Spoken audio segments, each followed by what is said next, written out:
دعوت دیتے ہیں. ایک روایت میں آتا ہے حضرت علی کے کاندھے پر ہاتھ ہے, ایک روایت میں آتا ہے کہ حضرت علی کا سیدھا ہاتھ پکڑ کر کہہ رہے ہیں. یہاں پر ابھی کلمات مصطفیٰ صلی اللہ علیہ وسلم پر غور کیجئے. اللہ کے حبیب کہتے ہیں انی اولا بالمؤمنین من انفسہم, میں مومنین کی ان کی جانوں سے بھی قریب ہوں. پھر فرمایا حوالہ دیکھیے, حوالہ غور کیجئے, آغاز گفتگو کا انداز دیکھیے. کہا کہ میں مومنین کا سب سے قریب ہوں, ان کے نفس سے بھی زیادہ قریب ہوں. پھر فرمایا من کنت مولا فعلی فہذا علی مولا, جو میں جس کا مولا علی اس کا مولا. ابھی بات مکمل نہیں ہو رہی, ابھی یہاں علی کا قصیدہ پڑھا جا رہا ہے. اللہ کے حبیب کہتے ہیں کہ یا اے اللہ کے حبیب کہتے ہیں کہ اے اللہ میں تجھ سے دعا کرتا ہوں, والی من والا ہوں, تو بھی اسی کا قریب ہو, تو بھی اسی کا دوست بننا جو علی کو ولی مانتا ہو. پھر فرمایا اے اللہ تو اس کی مدد کرنا جو علی کی مدد کرتا ہو. اے اللہ تو اس سے محبت کرنا جو علی سے محبت کرتا ہو. اے اللہ اس دل میں تو نہ سمانا جس دل میں علی کی نفرت بھری ہو. اے اللہ تو اس سے بغض کرنا جو کوئی علی سے بغض رکھتا ہو. ابھی وہ فارمولا میں آپ کو یاد دلاتا چلوں. اللہ کے حبیب صلی اللہ علیہ وسلم یہاں ابتدائے ولایت کا اعلان کر رہے ہیں. یہاں اعلان ولایت نبی صلی اللہ علیہ وسلم ہو رہی ہے. حضرت ابو بکر, حضرت عمر رضی اللہ عنہما حضرت علی کے پاس تشریف لاتے ہیں. کہتے ہیں کہ اے علی ہم نے سنا کہ اللہ کے نبی نے تمہیں ولی بنا دیا, آج ہم بھی تمہاری ولایت کی بیعت کرتے ہیں, آج ہم بھی تمہاری ولایت کی بیعت کرتے ہیں اور تا قیامت تک تمہاری ولایت باقی رہے گی. یہاں پر اللہ کے حبیب ابتدائے ولایت نبوت صلی اللہ علیہ وسلم کا آغاز کر رہے ہیں. کس لیے کر رہے ہیں؟ حضرت ابو بکر بھی موجود ہے, حضرت عمر فاروق بھی موجود ہے, عثمان غنی بھی موجود ہے, اور دیگر اولو العزم اور جلیل القدر صحابہ بھی موجود ہے. حضرت علی کو کیوں پکڑا گیا؟ حضرت علی کو کیوں بلایا گیا؟ یہاں پر خاتم ولایت امت محمدیہ صلی اللہ علیہ وسلم کا اعلان کرنا تھا. ابتدا ہوئی علی سے, انتہا ہونے والی تھی امام آخر الزمان مہدی موعود علیہ السلام سے. یہ اللہ کے حبیب صلی اللہ علیہ وسلم کی تعظیم و تکریم جو حضرت علی کو دی گئی وہ دراصل حضرت علی کی ہے, لیکن ولایت کی اختتام پر غور فرمائیے. اللہ کے حبیب صلی اللہ علیہ وسلم نے اختتامی پیغام ہم تک پہنچایا, اور اسی کے بضمن اسی مقام پر اللہ کے حبیب صلی اللہ علیہ وسلم ارشاد فرماتے ہیں انی تارک فیکم الثقلین کتاب اللہ وعطرتی اہل بیتی. میں تمہارے درمیان دو بھاری بھرکم چیزیں چھوڑ رہا ہوں, ایک اللہ کی کتاب اور دوسرا عطرتی اہل بیتی. اب آئیے تھوڑی اس حدیث کا بھی جائزہ لے لیتے ہیں کہ اس میں دو الفاظ ہیں جو قابل غور ہے. اللہ کے حبیب صلی اللہ علیہ وسلم نے فرمایا ثقلین. اب یہاں پہ یہ جو لفظ اللہ کے حبیب نے استعمال فرمایا, اس کی وضاحت پھر آنے والے کلمات میں فرمائی. کیا فرمایا؟ ثقلین. ثقلین اگر اردو میں اس کا ترجمہ کریں گے تو دو بھاری بھرکم چیزوں کو ثقلین کہیں گے. یہ تسنیہ کا صیغہ ہے. جب کبھی بھی آپ دو چیزوں کو, دو شخصوں کو ایک لفظ میں بیان کرنا چاہیں گے تو آپ اس کو ایسے تسنیہ کے صیغے میں استعمال کر کہیں گے, جیسا کہ حسنین کہا جاتا ہے. حسن اور حسین رضی اللہ عنہما کو ملا کر ایک تسنیت دی جائے حسنین ہوتا ہے. سبتین اسی طرح دو نواسوں کو کہا جاتا ہے. اسی طرح عینین دو آنکھوں کو کہا جاتا ہے. شفتین دو ہونٹوں کو کہا جاتا ہے. آپ توازن دیکھیے, اثر دیکھیے. اللہ کے حبیب صلی اللہ علیہ وسلم نے فرمایا درمیان دو بھاری بھرکم چیزوں کو چھوڑ جا رہا ہوں، کتاب اللہ ہے اور عطرتی ہے، اہل بیت ہے، اللہ کا کلام ہے، عطرتی ہے۔ اگر جو کوئی ان دونوں کو مضبوطی سے تھام لے کبھی گمراہ نہ ہوگا۔ الفاظ پر غور کیجئے، مضبوطی سے تھاما جانا چاہیے۔ اللہ کے حبیب ہدایت کی گارنٹی دے رہے ہیں، گمراہ نہ ہوگا کہہ رہے ہیں۔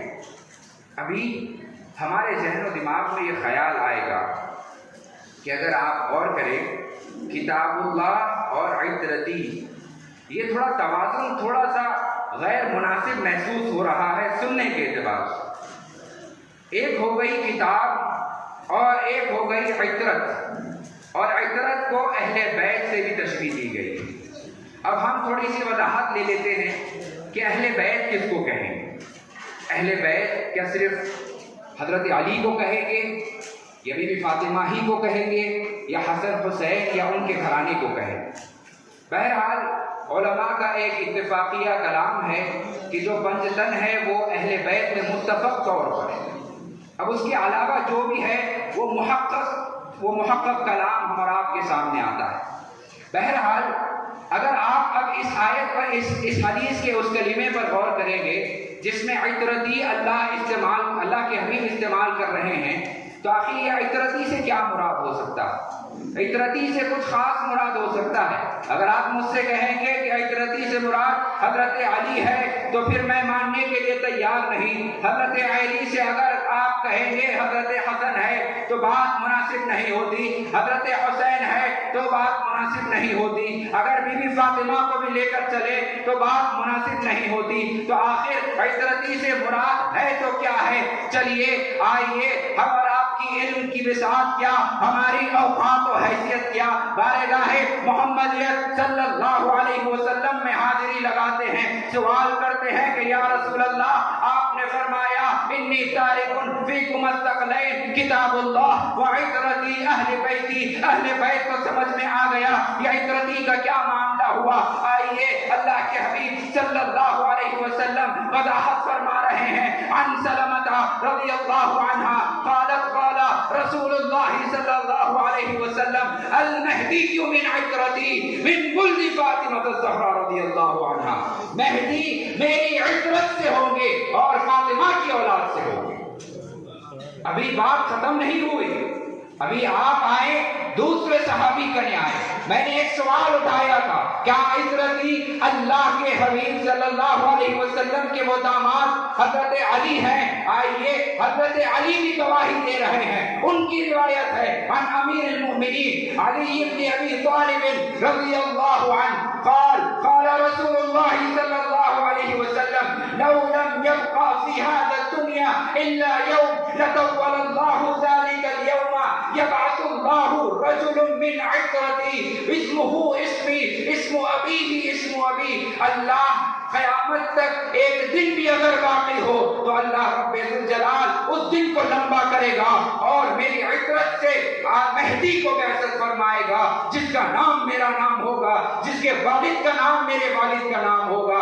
اب آئیے دوسرے صحابی کی طرف رخ ہوتے ہیں۔ عن ابی سعید الخدری رضی اللہ عنہ قال قال رسول اللہ صلی اللہ علیہ وسلم لو لم يبقى في هذا الدنيا الا يوم لا يخرج رجل من عطرتي۔ آئیے دوسرے صحابی کی طرف رخ ہوتے ہیں۔ عن ابی ہریرہ رضی اللہ عنہ قال قال رسول اللہ صلی اللہ علیہ وسلم لا تقوم الساعة حتى يلي رجل من عطرتي۔